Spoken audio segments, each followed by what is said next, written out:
Alors, bienvenue à cette émission de mise à jour Rive-Sud qui s'intitule « Pour en finir avec le transport », mais plutôt pour en finir avec ces problèmes de transport, devrait-on dire. On se parle de covoiturage ce soir parce qu'il y a plusieurs pistes, plusieurs tentatives qui ont été mises en œuvre et qui sont même très actives sur la Rive-Sud. On en parle d'ailleurs avec le coordonnateur et responsable des communications chez covoiturage.ca. C'est Francis Girard-Boudreau qui est avec nous. Bonjour. Alors, votre entreprise existe sur la Rive-Sud et pas uniquement sur la Rive-Sud, mais toute l'Amérique du Nord, au grand complet. Exactement, oui. Alors, présentez-nous d'abord ce que c'est covoiturage.ca. Alors, covoiturage.ca, c'est un site Internet de covoiturage. Donc, les gens peuvent se rendre en ligne et puis s'inscrire très rapidement. Donc, l'inscription est gratuite, c'est important de le mentionner.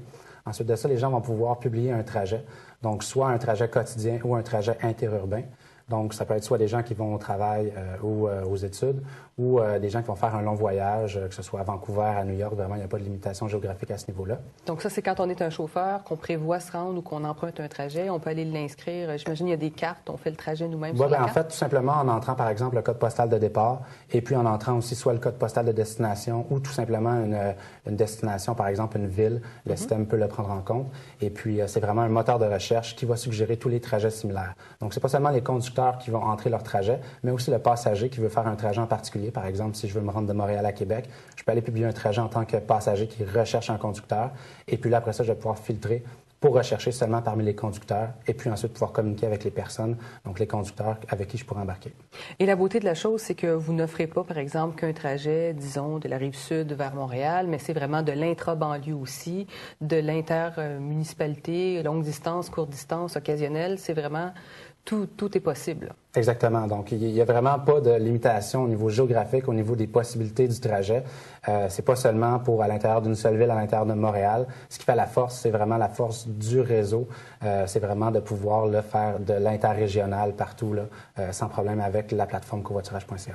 Et quelqu'un qui voudrait, par exemple, pour une fois se rendre, je ne sais pas moi, au Saguenay-Lac-Saint-Jean ou dans l'Outaouais ou peu importe, il peut, pour une occasion, entrer sur le site aussi. Oui, absolument. La personne va pouvoir aller publier ce trajet-là. Et puis ensuite de ça, par exemple, c'est un conducteur et puis il se demande combien il pourrait demander à ses passagers pour embarquer à bord de son véhicule. Il y a aussi un outil qui est disponible, encore une fois gratuitement, qui s'appelle le calculateur de frais, qui va permettre aux gens de s'aiguiller à savoir combien ils pourraient demander à leurs passagers pour embarquer à bord du véhicule pour faire un trajet en particulier.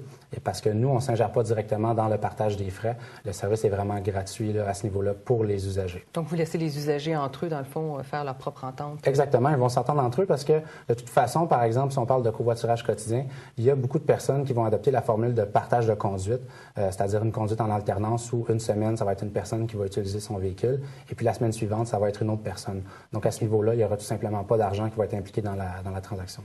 Donc, et ça doit être une des options qui est retenue, comme vous l'avez mentionné, le plus souvent. C'est vraiment la formule qui est utilisée souvent, oui. Sur votre site, vous avez également différents calculateurs, même pour une personne qui pourrait se dire, est-ce que c'est plus avantageux pour moi d'opter pour le transport en commun, d'opter pour le covoiturage ou de m'acheter une voiture? Ça, vous le calculez. Oui, exactement. On peut aller sur covoiturage.ca, utiliser le calculateur pour voir les économies qu'on peut économiser en faisant du covoiturage.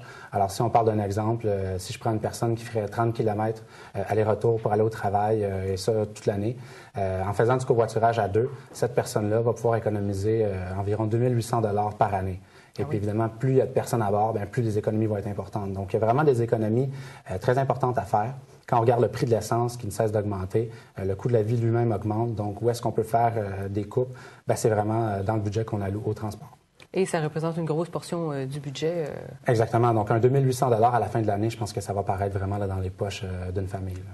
Est-ce que le covoiturage peut s'appliquer justement à une famille? Parce qu'on voit souvent les options en solo, deux personnes. Quand on est une petite famille, est-ce que c'est quand même possible? Est-ce que vous en avez de ces cas-là? Oui, absolument.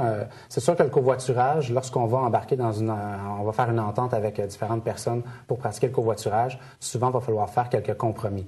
Donc, des fois, on va entendre sur le terrain, les gens vont me dire, moi, il faut que j'aille porter les enfants à la garderie, je ne peux pas faire de covoiturage. Nous, à ce moment-là, on va leur suggérer de commencer le covoiturage. Le point de départ, ça va être la garderie. Donc, comme ça, les gens qui vont vouloir faire du covoiturage vont pouvoir soit les rejoindre à la garderie, ou ça va être tout simplement des personnes qui restent aux alentours de cette garderie-là. Donc, à ce niveau-là, on peut vraiment adapter le trajet, finalement, là, pour toutes les possibilités pour convenir à tout le monde. Donc, c'est très flexible, encore là. Oui, exactement. C'est très flexible à ce niveau-là. Il y a différentes... Tout le monde peut trouver une raison, mais il y a toujours aussi les bonnes raisons pour faire le covoiturage. Donc, il suffit d'avoir le bon compromis, parce que c'est certain que des fois, on peut être plus réticent, par exemple, au niveau du partage de son véhicule. On est bien dans notre confort. On est des fois un petit peu individualiste, mais quand on regarde les économies, quand on regarde combien ça nous coûte en essence par année, bien là, ça peut être un bon incitatif à passer au covoiturage pour justement réaliser ces économies-là. Et votre entreprise, elle existe depuis quand même 2005 ici? Oui. En fait, depuis 2005 que l'entreprise a été lancée. Et puis, la formule qu'on a adoptée depuis les débuts, comme je vous l'ai dit, le service est gratuit au niveau des usagers. Et puis, de l'autre côté, on va offrir à différents types d'organisations, soit des employeurs, des municipalités, des sociétés de transport, des outils et des services conseils pour mettre en place et gérer efficacement là, un programme de covoiturage avec différentes mesures incitatives. Et puis, c'est de cette façon-là là, qu'on fait des revenus à l'entreprise. Donc, vous participez aussi, je veux dire, d'un peu loin là, au développement du système de transport collectif aussi. Oui, bien en fait, on croit que le covoiturage, évidemment, c'est pas un concurrent au transport collectif, mais c'est bien une solution parmi tant d'autres. Ça fait partie de ce qu'on appelle le cocktail transport. Donc, oui, je pense qu'on collabore là, justement à proposer à la population une alternative de plus à l'automobile en solo. Vous avez parlé de compromis pour les gens qui adhèrent à ça. Est-ce qu'il y a aussi des moyens de vérifier quel genre de personnes potentiellement là, avec qui on pourrait embarquer? Oui.